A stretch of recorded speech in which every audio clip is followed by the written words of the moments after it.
Hello दोस्तों, मैं आप सभी का स्वागत करता हूं अपने यूट्यूब चैनल रेम्बो बाबा कंपटीशन में। तो आज हम देखने वाले हैं भारतीय नागरिक सुरक्षा संहिता की क्लास 20। कौन सी क्लास 20? अध्याय 8 स्टार्ट करने वाले हैं। अध्याय 8 चल रहा है हमारा, तो देखते हैं। अध्याय 8 कल कुछ पढ़ चुके हैं, कुछ धाराएँ आज देखते हैं जो बाकी है। देखते हैं अध्याय 8 की धारा 118। कौन सी धारा? 118। धारा 118 में क्या है? इस अध्याय में क्या लिखा? इस अध्याय के अधीन अभिगृहित या जब्त संपत्ति का प्रबंधन। इसका मतलब क्या है? जो इस अध्याय में कौन सी? इस अध्याय में कौन? 8वें अध्याय में जो जब्त संपत्ति का है, जो भी संपत्ति को क्या किया गया? जब्त किया गया है। क्या किया गया है? जब्त किया गया है। तो उसको जो जब्त की गई संपत्ति, उसका क्या होगा? उसका प्रबंधन कौन करेगा? क्या इसका उसका प्रबंधन कौन करेगा? उससे जुड़ी हुई है कि उसका प्रबंधन कौन करेगा। जो संपत्ति जब्त की गई उसका प्रबंधन कौन करेगा, इससे इसके बारे में बताया गया है। उसका प्रबंधन कौन करेगा उसमें बताया गया है कि जो कौन है? जो न्यायालय है। जो न्यायालय ने जो संपत्ति जब्त की गई है उसकी देख रेख के लिए न्यायालय क्या करेगा? न्यायालय एक प्रशासक नियुक्त करेगा। क्या न्यायालय किसको? एक प्रशासक को। किसको? प्रशासक को नियुक्त करेगा। किसको नियुक्त करेगा? न्यायालय प्रशासक को नियुक्त करेगा, जिसका कर्तव्य होगा, जिसका कर्तव्य क्या होगा कि वो क्या करेगा? प्रशासक उसकी जो संपत्ति उससे क्या राजस्व वसूलेगा। क्या करेगा? उसका राजस्व वसूलेगा और उसका प्रबंधन करेगा। उसको क्या? उसका राजस्व वसूलेगा, उस राजस्व से उसका क्या करेगा? उसका प्रबंधन करेगा। क्या करेगा? प्रबंधन करेगा। और केंद्र सरकार द्वारा जो शर्तें लागू होंगी उनको क्या करेगा? उन शर्तों का पालन करेगा। क्या करेगा? उन शर्तों का जो केंद्र सरकार उन पर लागू करेगी उनका क्या करेगा? पालन करेगा। क्या करेगा? शर्तों का पालन भी करेगा। क्या करेगा? शर्तों उसके जो प्रशासक को नियुक्त के न्यायालय जिस प्रशासक को नियुक्त करेगी वो क्या करेगा?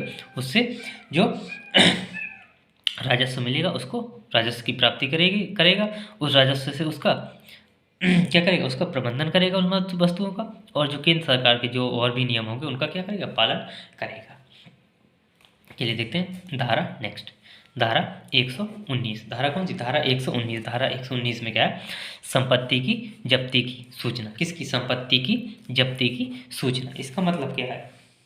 इसका मतलब ये है कि जो आपराधिक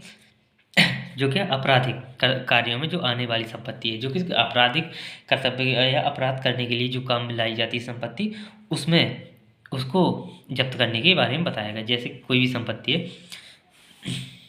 अब संपत्ति कोई भी हो सकती है, भौतिक हो सकती है, अभौतिक हो सकती है, या कोई भी हो सकती है। तो उसको क्या, जो संपत्ति है उसको अगर उस संपत्ति में किसको, मजिस्ट्रेट को या किसको, न्यायालय को क्या होता है? संदेह होता है। क्या होता है? संदेह होता है कि इस संपत्ति से क्या कोई अपराध किया जाता है, क्या इस संपत्ति से कोई अपराध किया जाता है, तो वो क्या कर सकती है? वो उसको संदेह करके वहाँ क्या कर सकती है? वहाँ पे नोटिस जारी कर सकती है। उस संपत्ति के लिए क्या कर सकती है? नोटिस जारी कर सकती है। किसकी? जांच प्रक्रिया के बाद वो जब जांच कर लेगी तब उसमें क्या करेगी? नोटिस जारी कर देगी इस संपत्ति पे। किस पे? जो संपत्ति पे उसको शक होगा या क्या होगा? संदेह होगा। जिस संपत्ति पर संदेह होगा तो उस पर क्या करेगी? नोटिस जारी कर देगी और उसकी क्या जब्ती हो जाएगी। क्या होगी? उसकी जब्ती हो जाएगी। देखते हैं धारा 120। धारा कौन सी? धारा 120। धारा 120 में क्या? कतिपय मामलों में संपत्ति की जब्ती। किसमें? कतिपय कुछ मामलों में क्या? संपत्ति की जब्ती। कैसे मामले? जो कुछ मामले हैं, जो रेयर मामले होते हैं, उनमें क्या होती है? संपत्ति की जब्ती। जिसमें क्या है? इसमें क्या होता है? जो अपराध की आय मानी जाती है, जो क्या होता है? जो अपराध की आय मानी जाती है उसमें क्या? उससे जुड़ी प्रक्रिया इसमें है। क्या? उससे जुड़ी इसमें प्रक्रिया है। इसमें न्यायालय क्या करेगा? न्यायालय करेगा इस पर क्या, जो संपत्ति उस पर क्या करेगा? उस पर विचार करेगा। क्या करेगा? उस कोई संपत्ति है उस पर क्या करेगा? विचार करेगा। विचार करने पर के बाद उसमें क्या करेगा? उसमें कारण बताने के लिए किसी व्यक्ति को उस पर नोटिस जारी कर देगा। क्या करेगा? नोटिस जारी करेगा। जैसे कुछ संपत्ति होती है उसमें क्या, कोई व्यक्ति कह रहा है कि ऐसी ये संपत्ति जो मेरी है वो ये आपराधिक मामले में नहीं आती। क्या आती? आपराधिक मामले में नहीं आती। तो क्या करेगा? कोर्ट क्या करेगा? जांच करेगा। जांच करने के बाद नोटिस जारी करेगा। नोटिस जारी करेगा कि आके तुम साबित करो कि ये जो संपत्ति है ये अपराध के मामले में नहीं आती या अपराध के लिए इसको उपयोग में नहीं लाया जाता। तो इसमें क्या, ये कोर्ट क्या कर सकता है, नोटिस जारी करके उसकी जब्ती करवा सकता है, या उसकी जब्ती के लिए क्या कर सकता है, नोटिस जारी कर सकता है। अब देखते हैं धारा 121। धारा कौन सी, धारा 121।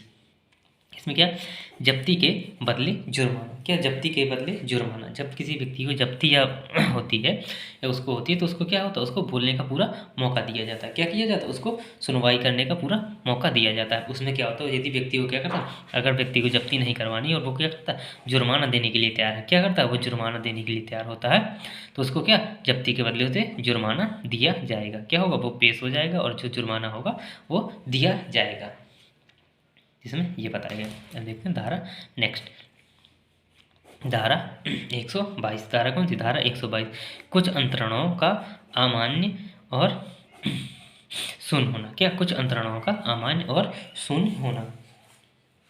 इसमें क्या है, इसमें जब कोई आदेश या नोटिस क्या होता है, जारी होने के बाद क्या होता है, जब आदेश नोटिस ये जारी होता है तो उसके बाद संपत्ति का हस्तांतरण या कानूनी रूप से नज़रअंदाज नहीं होता। क्या होता, कानूनी रूप से नज़रअंदाज नहीं होता। जैसे मान लीजिए कोर्ट ने किसी संपत्ति के बारे में क्या, नोटिस जारी किया, क्या किया, नोटिस जारी कर दिया।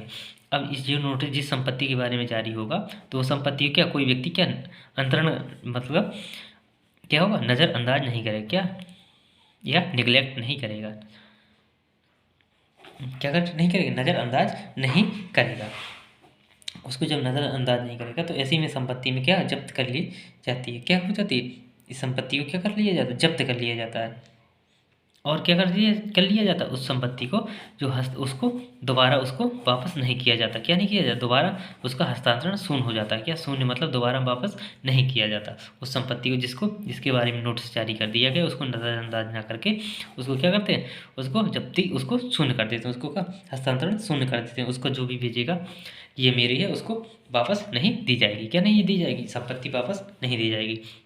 चलिए देखते हैं धारा 123। धारा 123 में क्या, अनुरोध पत्र की बाबत प्रक्रिया। क्या, अनुरोध पत्र की बाबत प्रक्रिया ये किससे अंतर्राष्ट्रीय सहयोग से जुड़ा हुआ है। ये किससे अंतर्राष्ट्रीय सहयोग से जुड़ा हुआ है। इसमें क्या है, अंतर्राष्ट्रीय सहयोग से अनुरोध पत्र। क्या, अनुरोध पत्र जो अंतर्राष्ट्रीय स्तर पर क्या अनुरोध पत्र हो सकता है, समन हो सकता है, वारंट हो सकता है। इन सबको संभालने की क्या प्रक्रिया बताई गई। इन सब के बारे में क्या प्रक्रिया, जो अंतर्राष्ट्रीय स्तर के मामले होते हैं उनके सबकी ये प्रक्रिया बताई गई है। लेकिन धारा 124। धारा 124 में क्या, इस अध्याय का लागू होना। क्या होना, इस अध्याय का लागू होना। इसके मुताबिक क्या है, इस धारा के 124 के मुताबिक क्या है कि केंद्र सरकार केंद्र सरकार किसी संविधाकारी राज्य, किसको, संविधाकारी राज्य क्या होते हैं, जिसके साथ केंद्र क्या करे, सहयोग स्थापित करे या संधि के द्वारा संधि कर ले, तो उसको क्या सहयोग, एक दूसरे का वो सहयोग करने के लिए राजी हो जाते हैं। क्या होते हैं, एक दूसरे का सहयोग करने के लिए राजी हो जाते हैं, या क्या होता संबंध बन जाता है। तो ये अध्याय उनमें लागू होगा। क्या होगा, उन्हीं संविधाकारी राज्यों में क्या होगा, ये अध्याय लागू होगा।